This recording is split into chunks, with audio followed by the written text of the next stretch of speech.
Hi, and welcome to CryptoBiography. I'm your host, Brandon Starr, and this is episode 106, and a short story called First Date with the Devil. So, let's just jump right into it.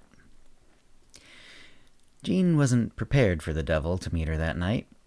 It was supposed to be a first date. He seemed like a decent guy on OkCupid. His name was Dave. He was a life coach of some kind, which didn't set off any alarm bells at the time, and was close to her age. His profile also claimed that he would be the most interesting person she had ever met, which was totally at odds with his conservative clothes, hair, and smile. But she had had enough interesting dates lately, and straightforward was really what she wanted now. He also responded politely and in a manner that made her comfortable. So she got there a few minutes early, at a cafe she knew well, and waited for him. Before he arrived, someone came in she assumed was in a costume, cosplaying a villain from a superhero movie or something. 6 feet tall or so, plus a couple of inches for the horns, bright red skin. If he had a tail, Jean couldn't see it. It might be hidden under the clothes, which were preppy and wouldn't have drawn attention at all by themselves. Jean was shocked when he looked her way, walked towards her, stopped at her table, and smiled down at her in a way that suggested he recognized her. "Jean, I'm Dave." His face was grinning as easily as if he wasn't the embodiment of every cartoon devil ever created. "Dave? Funny, you don't look like your picture. I can explain. May I sit?" Jean glanced around, but no one else had looked at Dave's outlandish costume, which she found odd.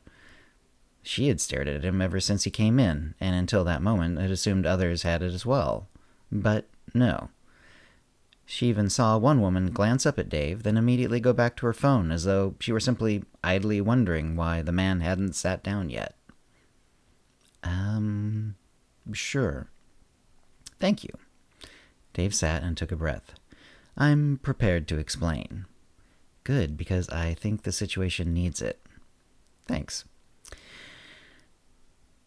He put his hands in front of him, folded on the table, as though eager to be extra polite. When he saw she was waiting for his explanation, he said, "I'm the devil.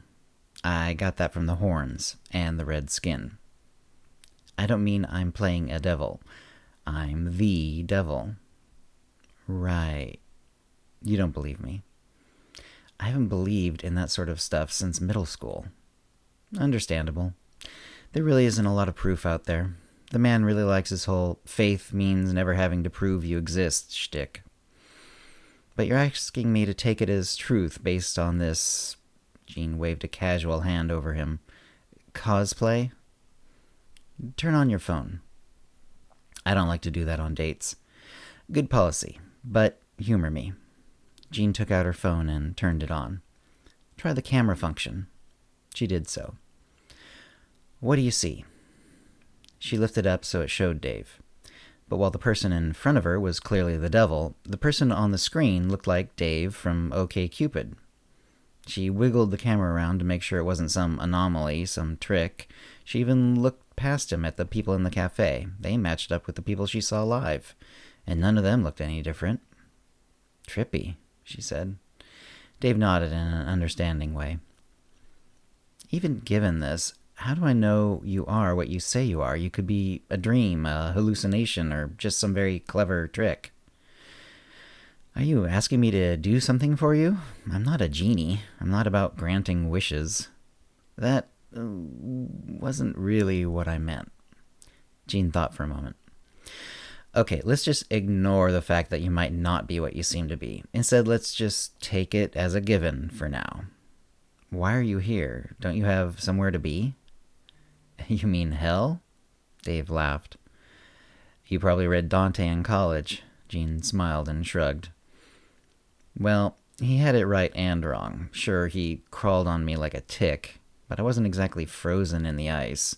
I mean, I wasn't going to try too hard to look mobile, not with that stranger in my home. And though I wasn't a big fan of him, I must admit I would love to have more actual live people around me. They're so much more interesting." "Don't you have sinners to punish or something?"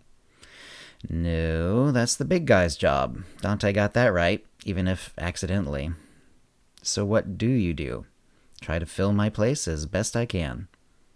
If you aren't punishing them, then why do it? So I don't get lonely? For a feeling of a hard job done well? Both of those.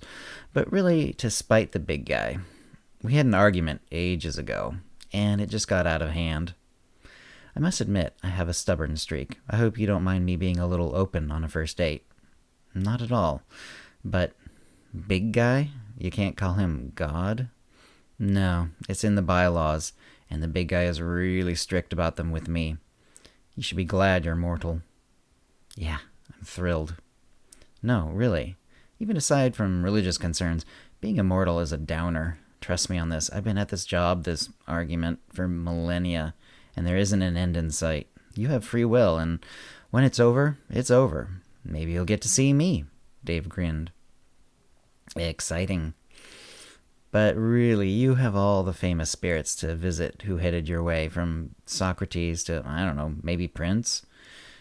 You're already spending time here on Earth dating me. How can you possibly have the time to visit one spirit out of billions? I'll make time. Their second date was next week. Hope you enjoyed it. If you have comments or questions about this episode or previous episodes, CryptoBiography@gmail.com, or hit us up on Facebook or Twitter. And thanks for listening. Words and music, copyright 2019, CryptoBiography LLC, all rights reserved. Words and characters and events are fictional, fictionalized, or satirical.